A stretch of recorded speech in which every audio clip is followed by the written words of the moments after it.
Hello everyone, Joshua Mitchell here. We are so excited. Nintendo Switch 2 has arrived. I love my Switch, but time for it to twilight. It's now time for Switch 2.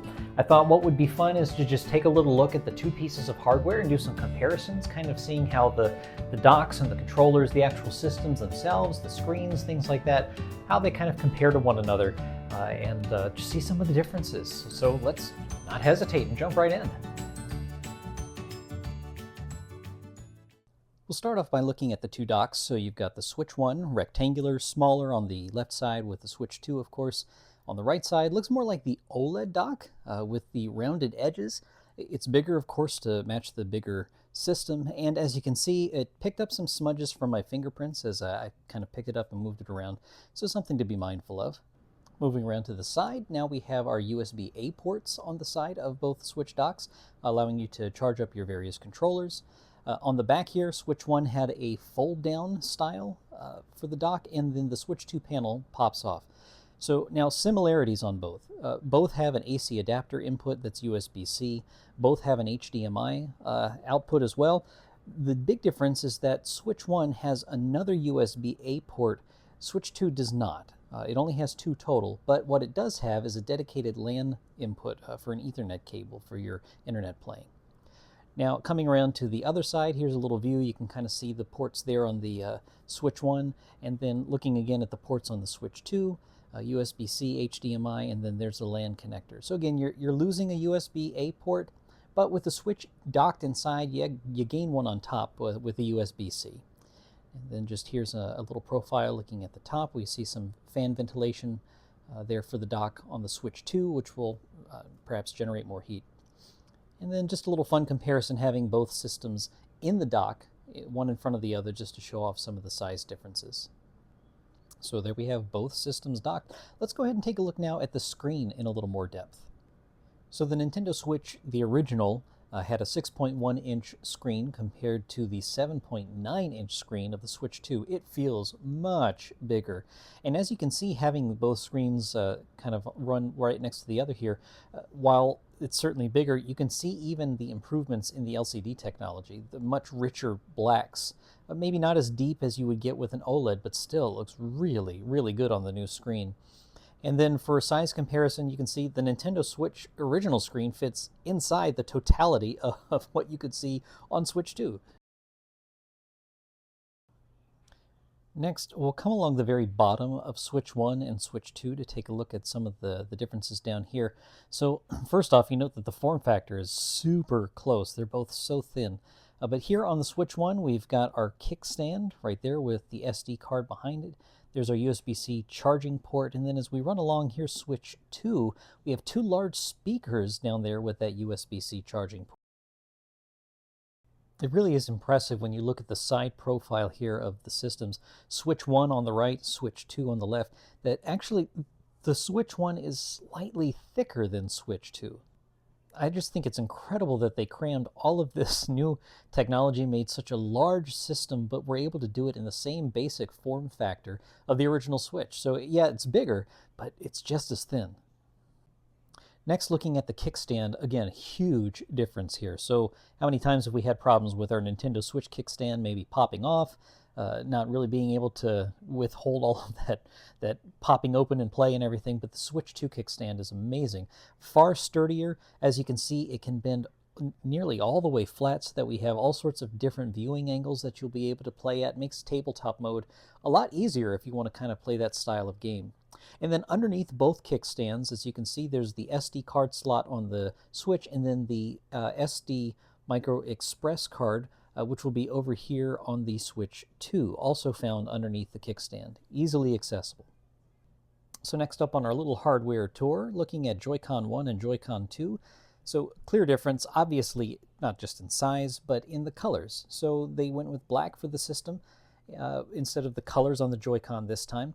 Buttons are laid out basically all the same, though, with the addition of the Game Chat button on the Joy-Con 2. I feel that the face buttons also are a little softer. They have a nice click, but not as hard clicky as they were on Switch 1. Looking also, you can see that there's a huge size difference in the SL and SR buttons on the inside. The sync button is found on the inside of Joy-Con 2 as well. as some additional things that we'll look at in a sec. On the back side of the Joy-Cons, you can see that instead of the old rail release, now there's a magnetic release.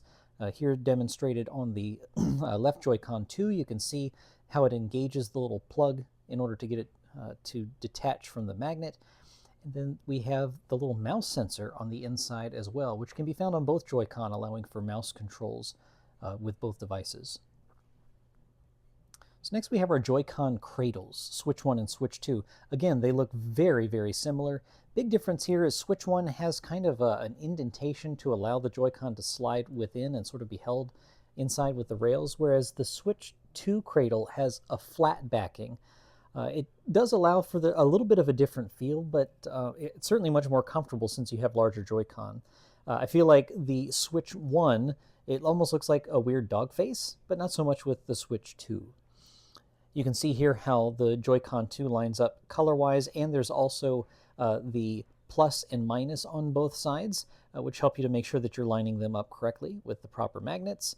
It's not rocket science, obviously, but it's nice that they put that in there to easily understand. Our AC adapter also is a bit different, so before it was built straight into the plug for Switch 1, Switch 2 is a USB-C port going into the actual adapter itself. I'm not sure if the Switch 1 will work for Switch 2, but maybe just use what came with the hardware. Next, I thought we'd look at the Pro Controller. Even though this is not packed in with the system, the Pro Controller 1 was amazing, but Pro Controller 2, if you can believe it, I think is improved. It feels even better in the hands. It's lighter, the buttons are fantastic, the sticks are quieter, and the D-pad, I think, is far more reliable. Playing Tetris with the original Pro Controller, I hated to do it because the hard drop, pressing the up button on the D-pad, well, sometimes it would engage if you press side to side. I did not have that problem with the Pro Controller 2, and I think that is a vast improvement over the predecessor. Now, taking a look here at the bottom side, you can see Pro Controller 1's got the 4-person light indicator to let you know what player you are. On Pro Controller 2, however, there's a nice audio jack that you can plug in if you want to use something like headphones or a microphone or something like that for playing online. Now, looking at the top, you can see there's a color difference. They put this white-gray color on the top here of Pro Controller 2. This is where you'll find your sync button, just like on the original Pro Controller, and the light indicator is now on Pro Controller 2 on the top. All right, so there we have it. A little hardware tour of the Nintendo Switch 2 against the Nintendo Switch. You know, it's time. Here's the upgrade, right? We've been wanting a Switch Pro for so long. Well, this is essentially what we're getting. Nintendo Switch 2 has got more horsepower, a much larger design. I like the magnetic Joy-Con. The screen is amazing. It's fantastic. Even for being LCD, it looks great over the original. I think, too, that there's notable improvements in the Pro Controller. Pro Controller 2 has the quieter sticks. I like the buttons. It has the GL and GR in the back to map some extra things and commands to that if you wish. It feels a little lighter and actually even better in your hands than the original Pro Controller, if you can believe that. So, yeah, I think it's a fantastic upgrade. Sticker shock's a little bit there with the price, but hey, look, we wanted a Switch Pro. Well, here it is. This is what you're looking for. Did you get a chance to get one? Are you looking to get one? Let me know in the comments down below what you think of the Switch 2. I think it's a notable upgrade, and if you get a chance to get one at some point, I think it'll be well worth it, especially knowing that Nintendo's first-party content is going to be coming down the pipe with some really cool titles over the years to come. Speaking of which, come back, check out the channel. There will be some uploads that will be coming from Mario Kart World, some gameplay videos. I also want to do some gameplay videos that show off some of the performance improvements in things like Link's Awakening or Echoes of Wisdom, and the improvements that we've seen in Breath of the Wild and Tears of the Kingdom, especially on a 4K TV. Man, it looks fantastic. So check it out. I hope you get an opportunity to see. So thanks so much for joining me. I hope you've enjoyed what you've seen. This is Joshua Mitchell. Y'all take care.